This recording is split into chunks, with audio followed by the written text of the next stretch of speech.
Yang jelas namanya waris harus dibagi. Dan sebaik-baik pembagian waris adalah dipercepat. Mempercepat pembagian waris. Jadi supaya tidak terjadi prasangka-prasangka, termasuk yang disebutkan tadi istilah menjadi orang sudah merasa nyaman, aman dengan memanfaatkan fasilitas tersebut. Biarpun sebetulnya ya kalau diajak bicara juga baik-baik saja, cuman kadang-kadang ada bisikan-bisikan syaitan untuk menjadikan seperti digugah ketenangannya, diganggu ketenangannya, lalu menjadi emosi dan banyak sebab. Gara-gara apa? Menunda pembagian waris. Gara-gara menunda pembagian waris. Bahkan kalau perlu orang belum dikubur sudah dibagi waris itu. Kalau bisa. Cuman kan biasanya sibuk mengkubur. Termasuk ini yang sifatnya urusan dunia yang bisa digunakan untuk akhirat, kepemimpinan dan sebagainya. Secepatnya untuk diurus. Supaya tidak jadi pertikaian, perselisihan. Sehingga kecerdasan Sayyidina Abu Bakar As-Siddiq di saat baginda Nabi wafat, beliau dan Sayyidina Umar, para sahabat, untuk bisa siapa yang akan menggantikan setelah Nabi Muhammad untuk memimpin umat ini. Supaya tidak ada di luar Islam masuk untuk membuat permusuhan di dalam Islam, mengadu domba dalam Islam. Itu penting sekali. Baik, kemudian kalau sudah terlanjur lama begini, maka bukan dari keluarga yang berbicara pertama. Mungkin kita ajak bersama keluarga untuk datang pada seorang tokoh yang bijak tentunya, punya ilmu untuk bisa memahamkan. Sebab biarpun itu benar, kalau yang bicara saudara ini subhanallah, padahal adik baik, kakak baik, saudara baik. Cuman kadang-kadang ngomong dari kita sebagai keluarga ini, setan ikut masuk di telinganya. Tuh mau ngambil warismu. Mau ini, ada bisik itu. Padahal yang kita ambil adalah hak kita. Yang kita bicarakan adalah hak bersama. Sehingga muncul emosi. Dari emosi seorang ngangkat suara. Salah satu ngangkat suara, yang lain tersinggung. Terus tersimpan ini. Jadi permusuhan di antara keluarga. Dan hati-hati. Kalau Anda dalam bagian waris, Anda jangan mengangkat suara di saat bagian waris. Atau Anda membuat kesel salah satu saudara. Kalau Anda telah membuat kesel dengan ungkapan Anda atau mengangkat suara, Anda iblis di dalam rumah itu. Sudah. Biarpun Anda pakai jubah segede apapun. Jangan membuat permasalahan di keluarga. Silaturahmi harus terjalin. Munculnya biasanya orang yang paling alim, paling kaya, hati-hati dalam urusan waris. Kenapa harus mengangkat suara? Urusan pembagian waris. Tidak ada perlunya. Bahkan biasanya kalimat, gimana baiknya menurut Ustadz yang lebih tahu tentang hukum ini. Sederhana. Sehingga kadang kalau kita ngomong D atau Mas, rumah, pusaka ini. Kenapa? Belum mau dibalik. Belum selesai sudah dipotong. Padahal hak bersama. Cuman ini adalah ada setan yang gede urusan waris. Hati-hati, perebut waris ahli neraka berjalan di atas bumi. Jangan nikahkan anakmu dengan dia. Jangan besanan dengan dia.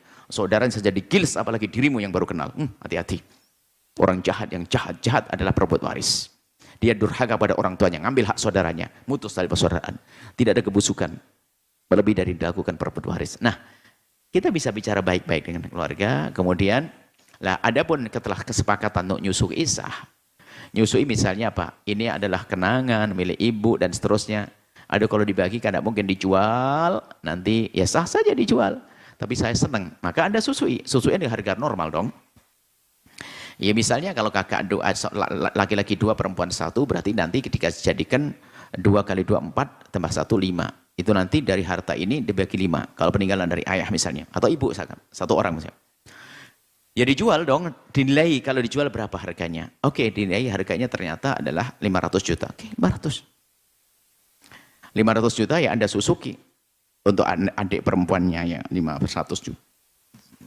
100 juta.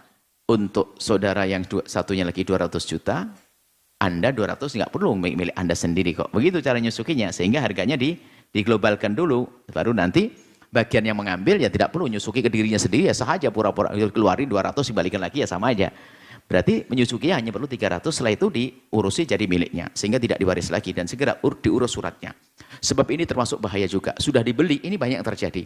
Sudah dibeli hanya karena surat yang belum diurus, keburu mati langsung. Ini sertifikatnya milik Mbah, berarti milik sama. Akhirnya rancuh lagi. Jadi surat itu penting. Sebagai bukti bahasanya sudah pindah hak miliknya. Kemudian pesan selanjutnya adalah, pastikan pembagian waris Anda adalah indah.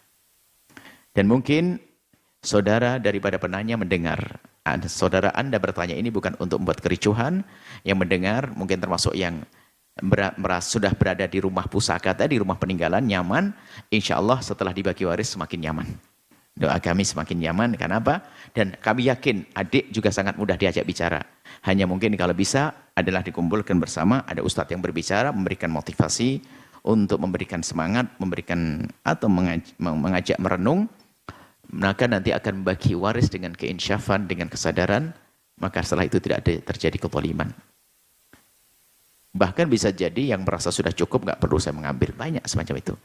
Buat adik saja, buat kakak saja, saya sudah cukup. Ada kok, kita menemukan orang semacam itu. Tapi kalau sudah ahli neraka, Masya Allah, rebutan waris. Kalau sudah rebutan waris, ini yang gede setannya, bukan barang warisannya. Rebutan waris bukan saja orang kaya, tapi si fakir rebutan kursi patah kaki dan karpet rusak. Rebutannya penting masuk neraka. Fakir. Meja patah kaki direbutkan. Diambil dari gunung turun ke bawah. Sampai tukang yang bekerja, biaya mendatangkan truknya jauh lebih besar daripada harga meja sama lemari yang sudah rongsok. Lihat, yang penting masuk neraka, biarpun bayar. Kan aneh. Dan bukan saja orang bodoh yang berebut waris. Orang alim pun bisa, kiai meninggal dunia, punya anak 2, tidak terdidik dengan baik, tak taunya apa?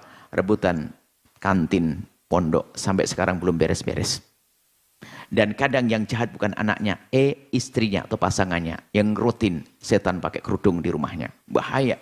Maka hati-hati urusan waris, harus waspada. Ini pembahasan panjang lebar. Ujung-ujungnya adalah kami ingin semuanya selamat dalam urusan waris. Karena waris adalah rezeki nomplok.